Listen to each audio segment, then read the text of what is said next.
Hello friends, welcome to your very own favourite education channel GL school. तो आपका फिर से स्वागत है। आज हम क्या पढ़ने वाले हैं? आज हम क्लास 10 बायोलॉजी का कंट्रोल एंड कोऑर्डिनेशन नाम का चैप्टर को कंटिन्यू करने वाले हैं। हमने इससे प्रीवियस लेक्चर में बहुत कुछ इंपॉर्टेंट चीजें डिस्कस करी थी, जिसमें हमने सबसे पहले स्टिमुली को देखा था। उसके बाद हमने कंट्रोल एंड कोऑर्डिनेशन का मतलब क्या होता है उसके बारे में देखा था। उसके बाद हमने देखा था कि मल्टी सेलुलर एनिमल और यूनिसेलुलर एनिमल में हम बोल सकते हैं किस तरीके से कंट्रोल और कोऑर्डिनेशन होता है। बेसिकली हमने ये देखा था कि मल्टी सेलुलर ऑर्गेनिज्म में, प्लांट में और एनिमल में, इन दोनों में किस तरीके से कंट्रोल एंड कोऑर्डिनेशन डिफरेंट होता है। हमने उसका आपको बताया था मीडियम क्या होता है।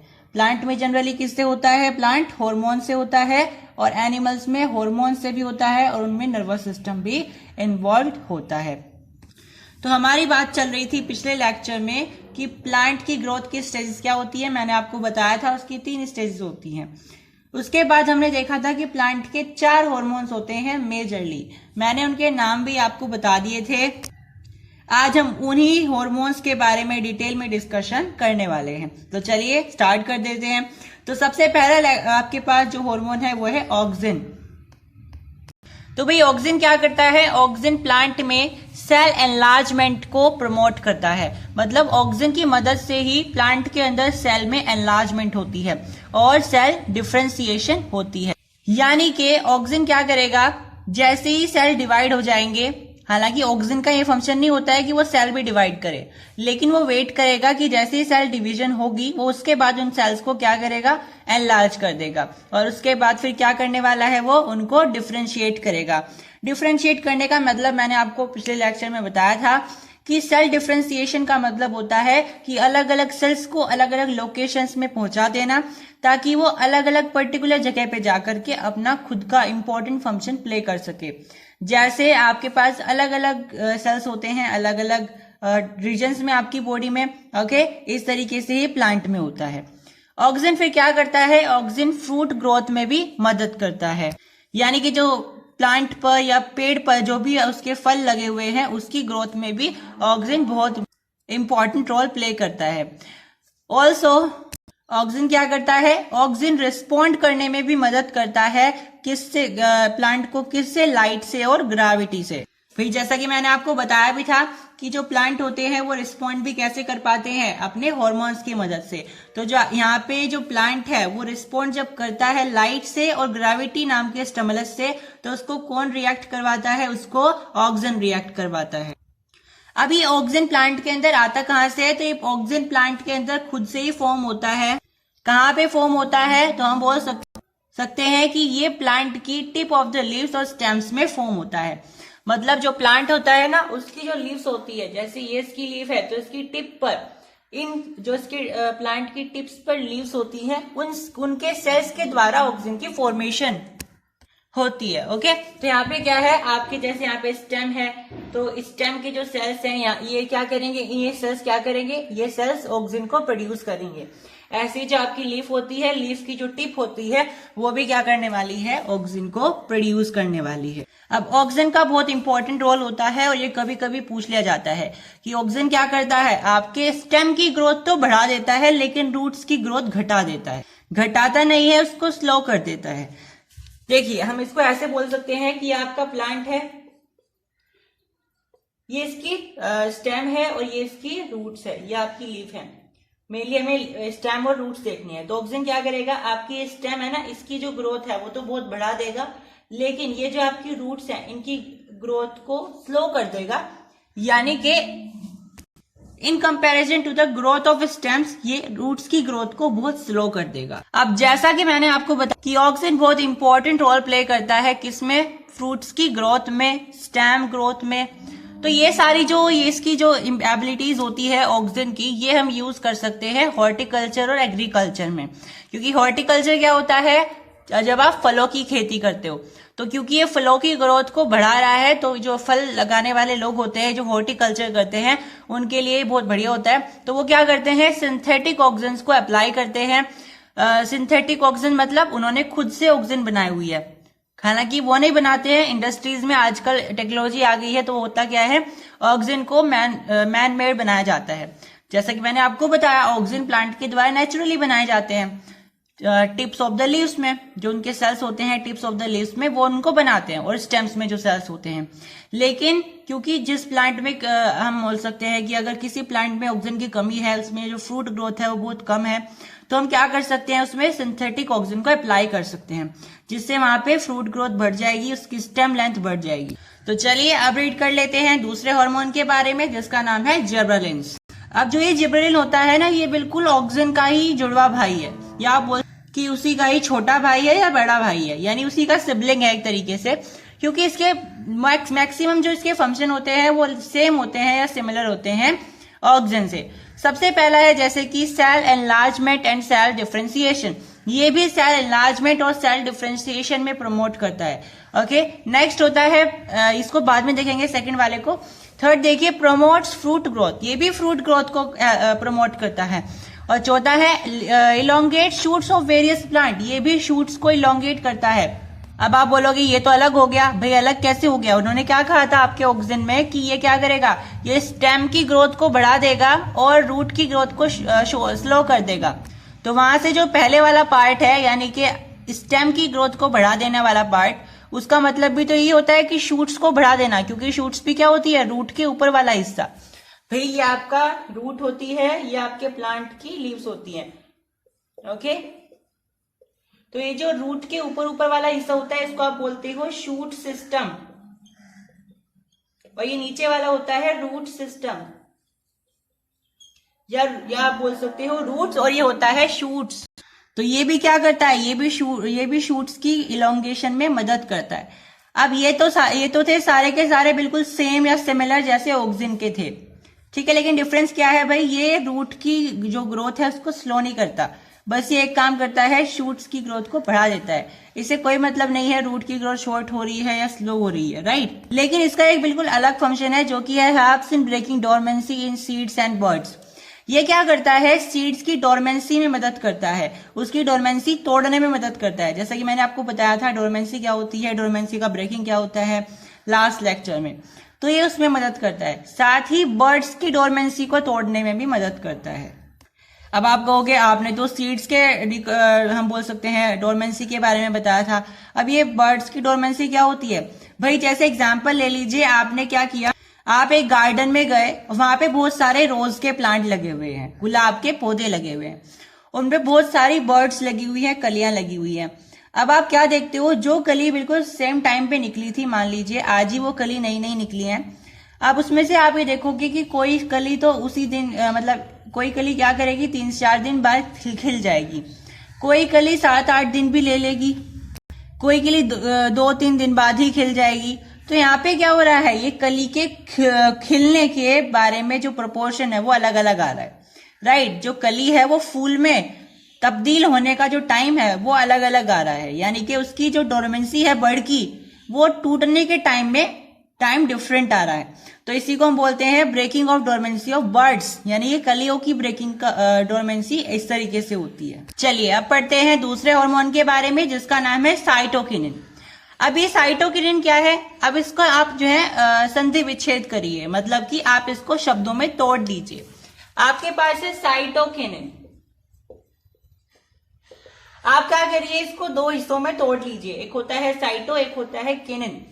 अब आप ये अगर गूगल करोगे कि साइटो का मतलब क्या होता है, किनिन का मतलब क्या होता है, तो आपको पता चलेगा कि साइटो का मतलब होता है सेल्स और किनिन का मतलब होता है डिवाइड यानी डिवीजन। यानी कि जो काम अब तक 2 हार्मोन नहीं कर पाए, वो काम अब ये साइटोकिनिन करेगा। कौन सा काम भाई? सेल डिवीजन का काम। क्योंकि अब तक जो जिबरेलिन था और ऑक्सीजन था वो क्या कर रहा था, वो सेल डिफरेंशिएशन और सेल एनलार्जमेंट को फोकस कर रहा था, प्रमोट कर रहा था। लेकिन ये साइटोकिनिन क्या करेगा, ये हमें सेल डिवीजन को प्रमोट करके देगा। यानी कि जिस प्लांट में साइटोकिनिन होगा उसमें ग्रोथ बहुत बढ़िया होगी, क्योंकि उसमें सेल डिवीजन बहुत अच्छे से हो जाएगा। उसके बाद तो फिर एनलार्जमेंट और ये जो डिफरेंशिएशन है वो कौन संभालेगा, ऑक्सीजन और जिबरेलिन संभालेगा। अब ये क्या काम करता है, जिबरेलिन जैसा ही एक सिमिलर काम करता है, वो होता है डोरमेंसी को तोड़ना सीड्स की और बर्ड्स की। साथ ही ये बहुत इंपॉर्टेंट रोल प्ले करता है जो कि होता है delays the ageing in leaves, यानी कि पत्तियां देखी होंगी आपने बहुत जल्दी पीली हो जाती हैं किसी किसी पौधे की, और किसी किसी पौधे की हरी रहती है बहुत लंबे समय तक। तो ये क्यों होता है? क्योंकि अगर उसमें पत्तियां बहुत जल्दी पीली हो गई हैं, इसका मतलब ये है कि उस पर्टिकुलर पौधे के अंदर साइटोकिनिन हार्मोन की कमी है। अगर किसी पौधे के अंदर जो लीव्स हैं वो बहुत लंबे समय तक हरी रहती हैं, तो इसका मतलब है उसके अंदर साइटोकिनिन की बहुत भरपूर मात्रा है। तो यहाँ पे हम ये देख रहे हैं कि ये साइटोकिनिन क्या करता है, ये एजिंग ऑफ लीव्स मतलब एजिंग ऑफ लीव्स क्या करता है, डिलेज करता है। एजिंग ऑफ लीव्स का डिले करना मतलब क्या होता है, मतलब उसकी एक तरीके से उसका जो पीलापन है या उसको लीव्स को बूढ़ापन, जो लीव्स का जो बुढ़ापा है उसको एक तरीके से वो रोकता है ना, उसको हरेपन में ही बरकरार रखता है।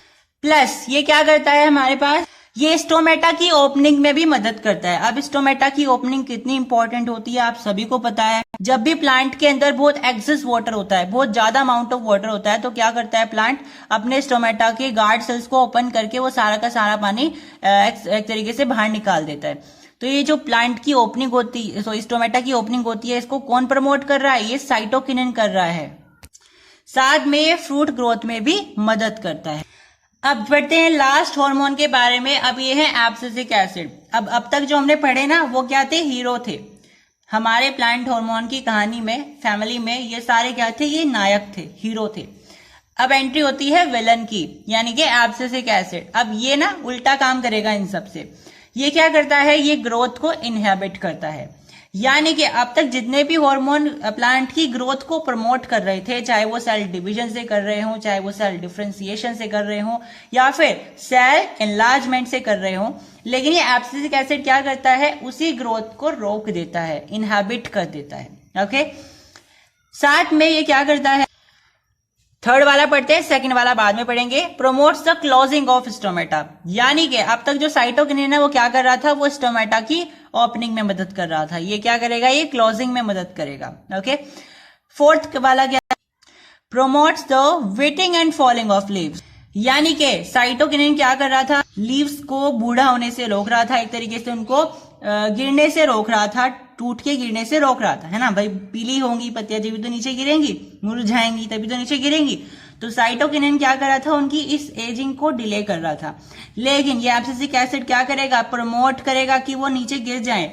उन लीव्स को क्या करेगा, मुरझाने के लिए और उनके लीव्स का नीचे गिर जाने के लिए प्रमोट करेगा उनको नीचे गिर, ताकि वो नीचे गिर जाए। और इसी प्रोसेस को एब्सिशन बोलते हैं, इसीलिए इसका नाम एब्सिसिक एसिड होता है।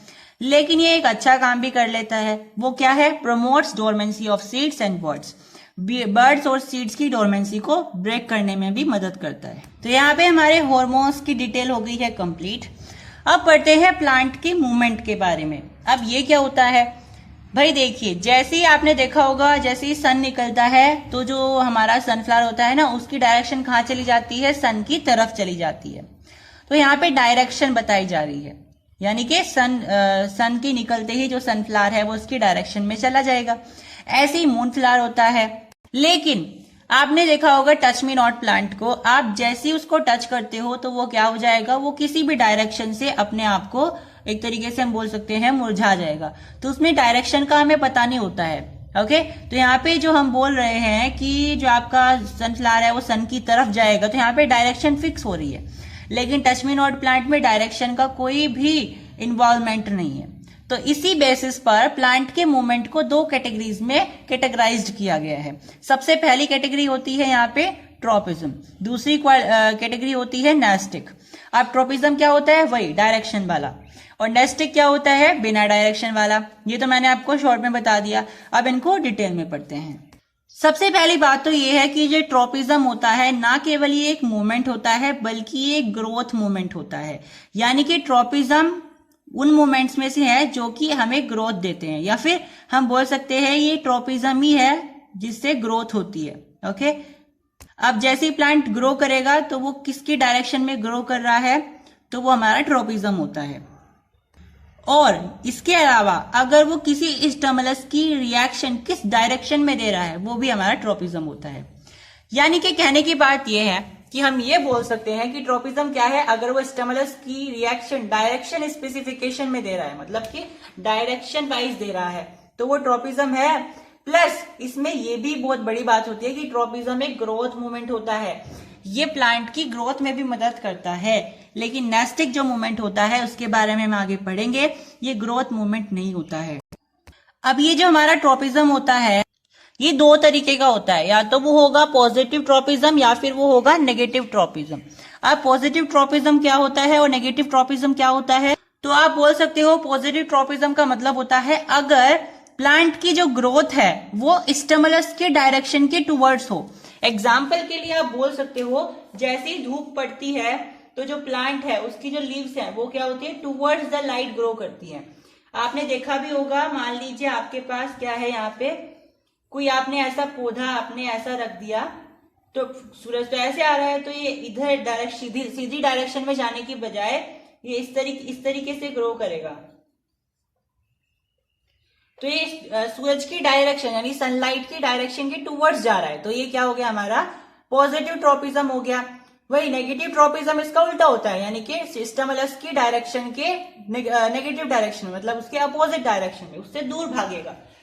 जैसे इसकी रूट्स होती हैं, रूट्स क्या करती हैं, जैसे हमारा पौधा है ये तो ऐसे जाएंगी, वही रूट्स क्या करेगा, रूट्स इस तरीके से ग्रो करेगा। तो ये तो इस तरीके से इधर जा रही है और ये इधर जाएगा, तो ये अवे जा रहा है, यानी कि सनलाइट इधर से आ रही है ना, तो सनलाइट से दूर जा रहा है। लेकिन ये जो हमारी जो लीव्स है ये सनलाइट के टूवर्ड्स जा रही है, सनलाइट के पास जा रही है, तो ये हमारा पॉजिटिव हो गया। समझ में आया? तो रूट्स में क्या होता है, नेगेटिव, और शूट्स में क्या होता है, पॉजिटिव ट्रोपिज्म। तो अलग अलग ट्रोपिज्म का ना अलग अलग नाम है। जैसे मैंने यहाँ पे लाइट का एग्जांपल लिया तो इसका अलग नाम होता है, अगर हम ग्रेविटी के टर्म्स में देखें तो उसका अलग नाम होगा। तो इसी बेसिस पर यहाँ पे नाम लिखे हुए हैं। सबसे पहले लाइट का अगर होगा तो उसे फोटोट्रोपिज्म बोला जाएगा, ग्रेविटी का होगा तो उसे जियोट्रोपिज्म बोला जाएगा, केमिकल का होगा तो उसे केमोट्रोपिज्म बोला जाएगा, वाटर का होगा तो उसे हाइड्रोट्रोपिज्म, और टच का होगा यानी कि आप उसको टच करके स्टिमुलस दे रहे हो तो उसका थिग्मोट्रोपिज्म बोलते हो। अब इनको हम आगे डिटेल में पढ़ने वाले हैं। तो चलिए सबसे पहले पढ़ते हैं फोटोट्रोपिज्म के बारे में। तो ये भी पॉजिटिव भी होगा नेगेटिव भी होगा, हर एक ट्रोपिज्म का नेगेटिव इफेक्ट भी होता है, पॉजिटिव इफेक्ट भी होता है। तो फोटोट्रोपिज्म का पॉजिटिव इफेक्ट क्या हो जाएगा, अगर प्लांट लाइट के टूवर्ड्स मूव करेगा, और नेगेटिव क्या हो जाएगा, जैसे रूट्स जो है लीव्स से दूर भागती है यानी अवे उससे मूव करती है, तो वो नेगेटिव हो गया।